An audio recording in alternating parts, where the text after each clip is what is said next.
What's up la Starter Nation? Bienvenue dans cette nouvelle vidéo. Instagram, amour, haine, la plateforme qu'on adore mais qu'on déteste en même temps. Vous êtes très nombreux et très nombreuses. Et moi-même, j'ai constaté pour moi et mes clients une baisse de tous les indicateurs, baisse de la portée organique, moins de likes, moins d'engagement, moins de commentaires. Mais pourtant, on l'adore cette plateforme. Mais comment faire? Et à qui la faute? Pourquoi on a une telle péjoration de nos résultats depuis quelques temps? Eh bien, une nouvelle fois, la faute à ce satané algorithme. Alors, dans cette nouvelle vidéo, j'ai décidé une fois pour toutes de te livrer toutes les clés, tous les secrets, toute ma compréhension de l'algorithme d'Instagram 2019 pour que tu puisses faire ami-ami avec lui. Et je peux te promettre que tu vas retrouver à ce moment-là une croissance organique. Tu vas gagner des nouveaux fans authentiques, de l'engagement, des vrais likes, du commentaire. Donc, tu vas retrouver du plaisir sur la plateforme. Alors, on va se lancer dans quelques instants dans ce que j'aime appeler The Ultimate Guide to Instagram Algorithm. Bumper!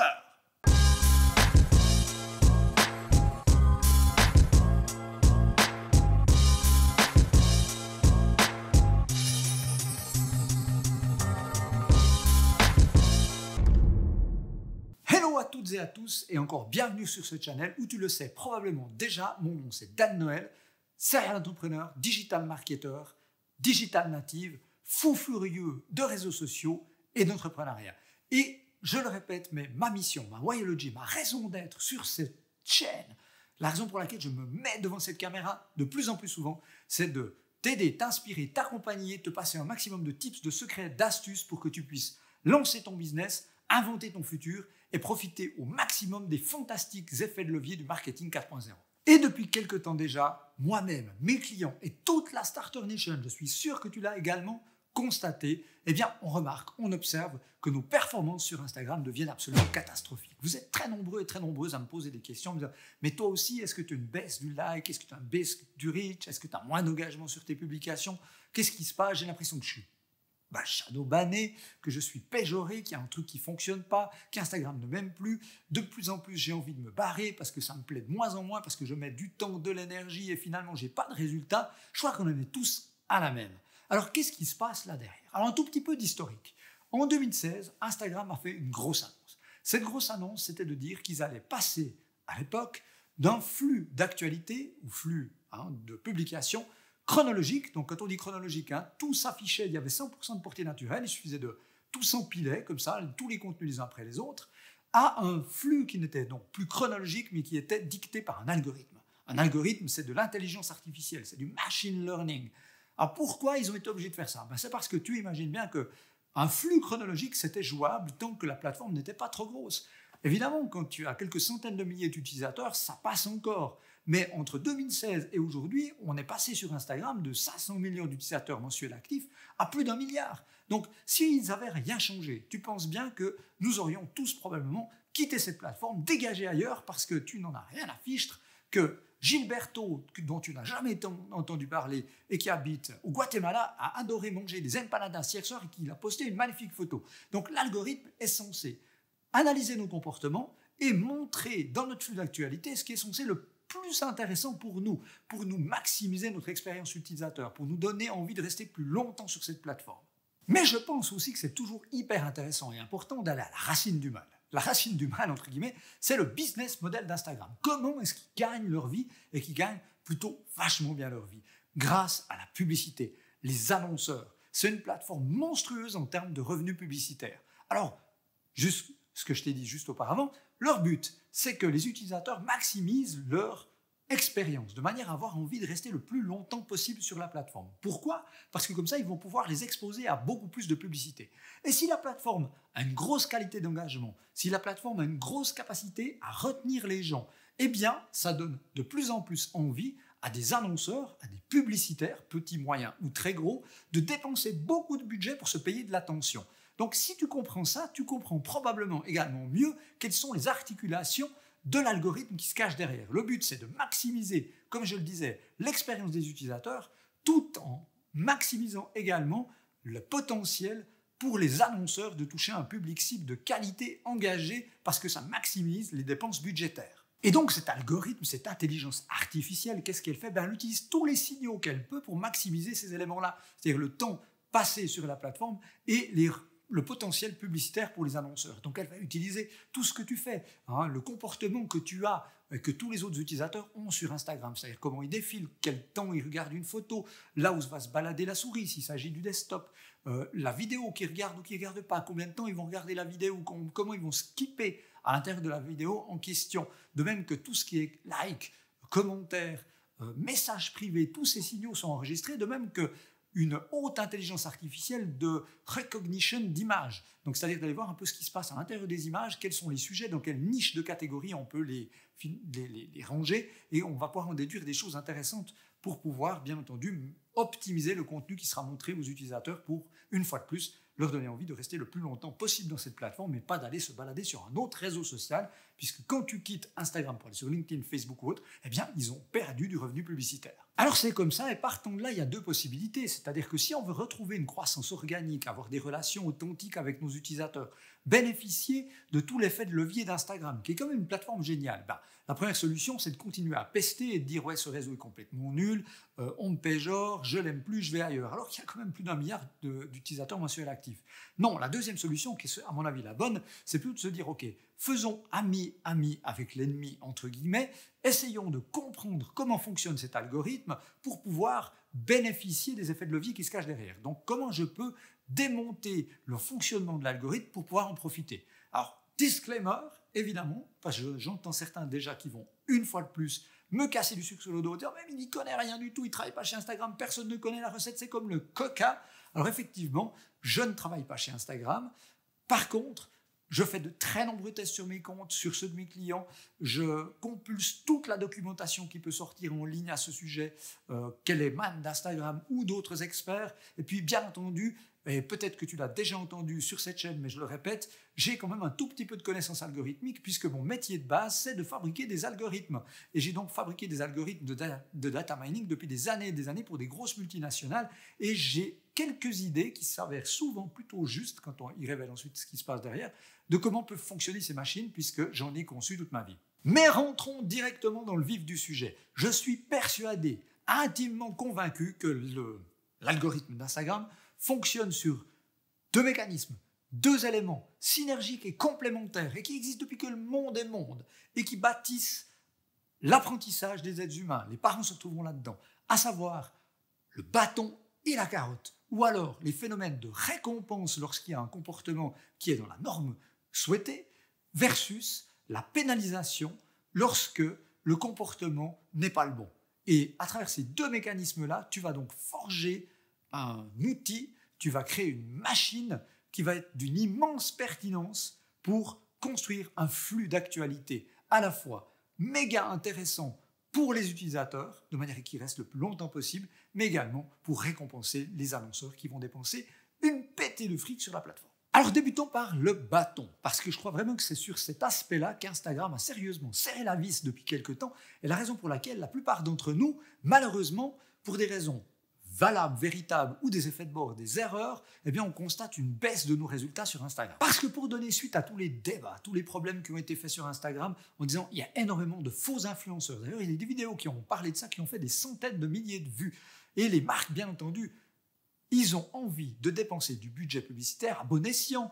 Si tu avais un max de fric à dépenser pour une campagne pub, tu vas probablement vouloir la dépenser là où il y a de la confiance, là où tu sais que tu vas toucher une vraie audience, là où tu sais qu'il va y avoir un véritable engagement auprès notamment des ambassadeurs que tu te payes. Et le problème, c'est que depuis un certain nombre d'années, des comportements complètement déviants qui visaient à récompenser de manière très immédiate, tu sais, dans un côté un petit peu comme ça, tel le drogué qui va chercher sa dose d'adrénaline, ceux et celles qui gonflaient leurs résultats. Gonfler le résultat, eh bien, ça passe par tous les comportements déviants sur Instagram. Les comportements déviants sur Instagram, c'est d'acheter des followers, c'est d'utiliser des bots de réponse automatique pour créer de l'engagement réciproque qui, en fait, triché, robotisé. C'est également de faire partie de groupes privés dans lesquels on s'engage à liker les contenus des uns des autres. D'ailleurs, j'ai commis cette dernière erreur-là et je peux te dire que j'essaye toujours de m'en sortir et c'est une véritable catastrophe. Si jamais je te mets en dessus le lien sur la vidéo où je vous parle, où je vous explique comment j'ai risqué de flinguer définitivement mon compte Instagram et je suis toujours en rémission. Mais ce n'est pas évident et j'ai même pensé, j'y pense d'ailleurs encore, à complètement stopper mon compte actuel Instagram et repartir de zéro tant l'effet de péjoration est fort. Et je t'assure que tous les signaux sont observables pour nous montrer que Instagram dépense énormément de temps, d'énergie, d'ingéniosité et bien entendu de moyens pour doper, booster, développer les compétences de cette partie de l'algorithme, de ce mécanisme, à savoir le bâton, la péjoration en cas de comportement déviant depuis quelque temps. À juste titre ou à tort, parfois l'algorithme se trompe. C'est notamment ce que certains d'entre vous auront probablement observé. Vous m'avez écrit pour me dire « mais j'ai pas fait de choses interdites, j'ai pas eu de comportement déviant, j'utilise pas de bots, mais pourtant j'ai l'impression d'être shadowbanné. » Aucun algorithme n'est bien entendu infaillible et il y a des erreurs à ce niveau-là. Alors attention Instagram, parce qu'évidemment, s'il ne change pas et que tout le monde se fait péjorer, à un moment donné, on va tous se barrer. Mais globalement, Instagram va tout faire et continue de tout faire pour préserver la qualité des communautés, la qualité intrinsèque de l'engagement. Pourquoi ? Parce que ça préserve le potentiel en matière d'annonce et donc ça maximise une fois de plus à terme et ça conserve leurs revenus, leur business model.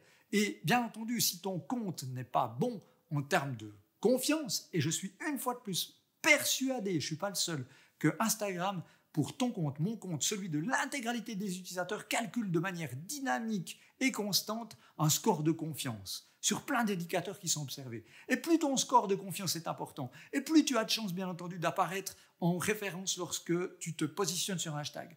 Plus ton score de confiance est élevé et plus tu as de chances d'apparaître dans l'Explorer, c'est-à-dire la possibilité d'être découvert par une audience beaucoup plus large, donc d'entrer dans la viralité. Et plus tu as de chances pour apparaître spontanément dans le newsfeed des gens.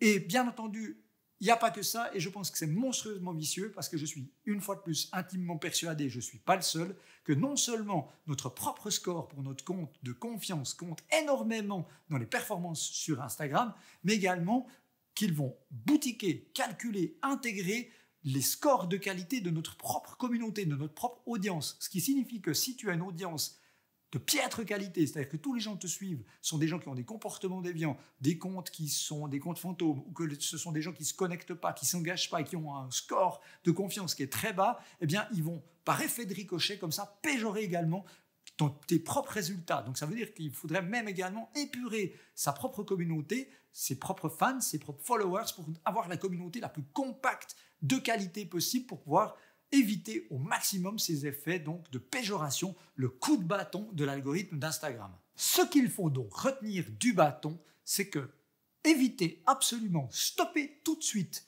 tous les comportements qui peuvent détruire le score de confiance de ton compte. Donc tout ce qui est engagement automatique, robot, achat de followers, achat de likes, follow for follow, toutes ces choses-là, stop, arrête tout de suite. Et malheureusement, si tu en as fait, eh bien, tu vas payer pendant longtemps les conséquences de ces comportements-là, quitte à même devoir, ma foi, malheureusement, repartir de zéro parce que c'est très, très difficile de se laver de cet effet de bâton de l'algorithme d'Instagram, donc ce côté pénalisation de l'algorithme. Le deuxième mécanisme, parce qu'heureusement qu'il n'y a pas que le bâton, eh bien, c'est la carotte, la récompense. La récompense lorsque tu as un comportement ou lorsque ton compte, lorsque tes posts, tes publications permettent aux utilisateurs qui les consomment d'avoir envie de rester plus longtemps sur la plateforme. Parce que je te rappelle que c'est une grosse partie du business model d'Instagram. Conserver les utilisateurs le plus longtemps possible pour pouvoir les exposer à un maximum de pubs. Et le problème, c'est qu'à ce niveau-là, on ne peut pas livrer de recettes miracles. Finalement, chaque audience, chaque communauté est différente, la tienne de la mienne, parce que c'est du tissu organique, ce sont des êtres humains de l'autre côté. Donc, je crois qu'il y a des bonnes pratiques, mais le mieux, si tu veux nourrir l'algorithme sur cet aspect carotte, et si tu veux coller aux besoins, aux attentes de ta communauté, eh bien, c'est de penser à l'être humain qui est de l'autre côté. C'est de te demander de manière empathique qu'est-ce que les gens ont envie de voir.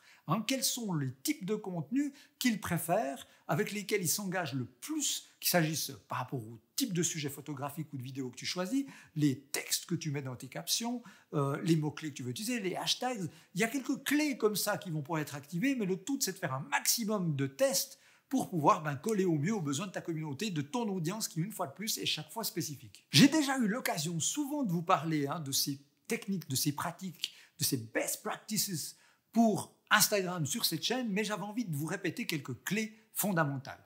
En numéro 1, la qualité du contenu. La qualité du contenu, c'est être cohérent avec sa niche parce que effectivement, Instagram, aussi en reconnaissant les sujets photographiques, essaye de nous ranger dans une catégorie. Ça peut être lifestyle, ça peut être sport, ça peut être entrepreneuriat, ça peut être mode, ça peut être fitness. Il y a un certain nombre de catégories comme ça et il essaye de nous ranger dans ces étiquettes-là. Et à partir de là, eh bien, Instagram, l'algorithme, va analyser les contenus que tu postes, qu'il s'agit de vidéos ou de photos, pour voir si elles collent à ta niche, si elle est cohérente. Et si c'est cohérent, ils auront tendance à le montrer plus parce qu'ils partent du principe que ta communauté va encore préférer ça. Ce qui est un mécanisme qui n'est pas stupide à la base.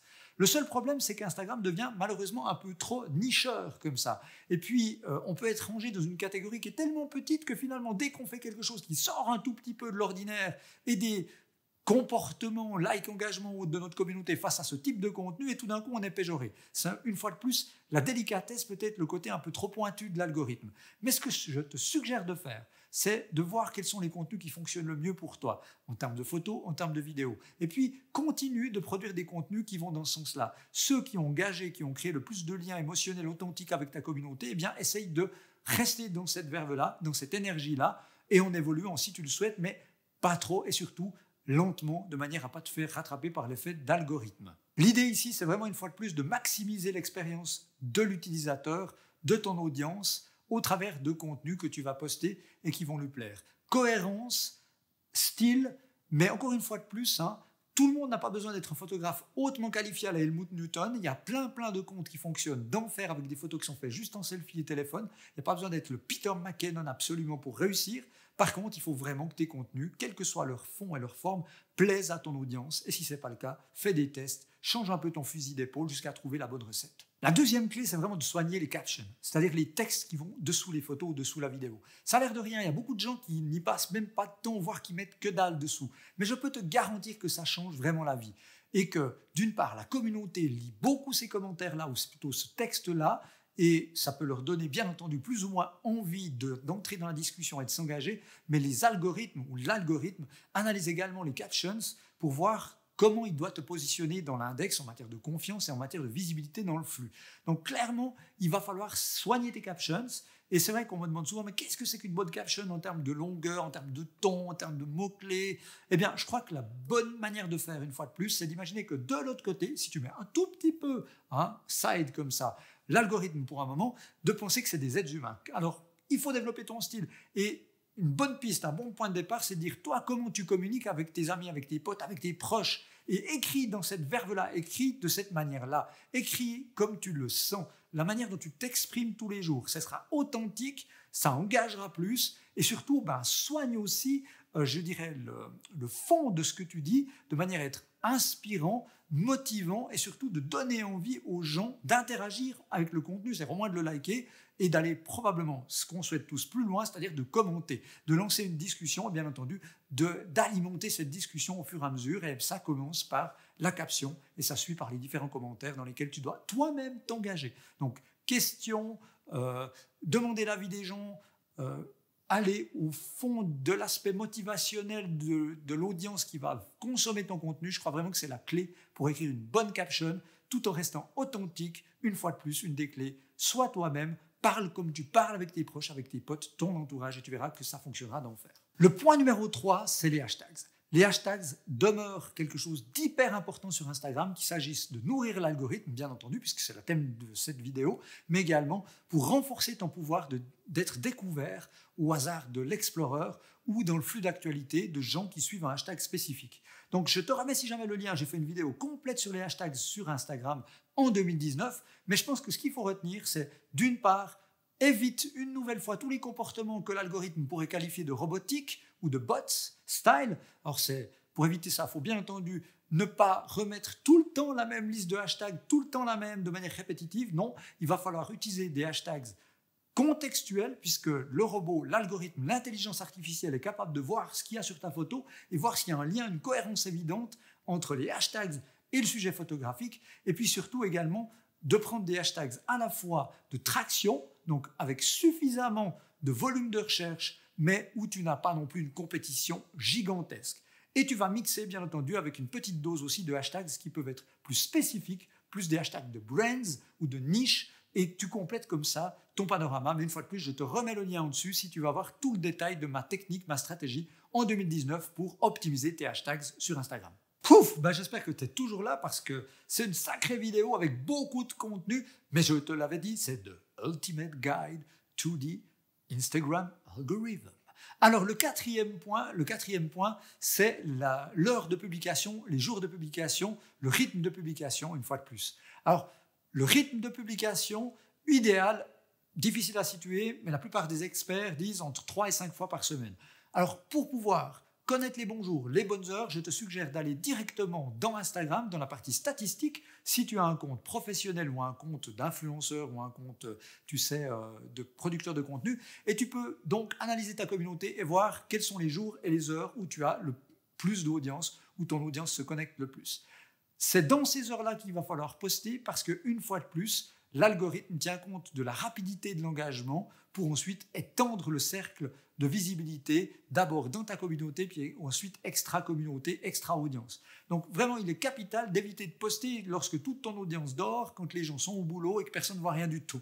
Alors, de mon côté, ça dépend, mais chez moi, notamment, ce que j'ai remarqué, c'est que mon audience est très présente sur mon compte professionnel de serial entrepreneur à midi et le soir, puisqu'ils profitent probablement d'un temps d'attente ou après le dîner ou un temps de repos après une journée bien remplie au bureau pour consommer un peu d'Instagram, pour avoir des choses différentes, un peu plus inspirationnelles.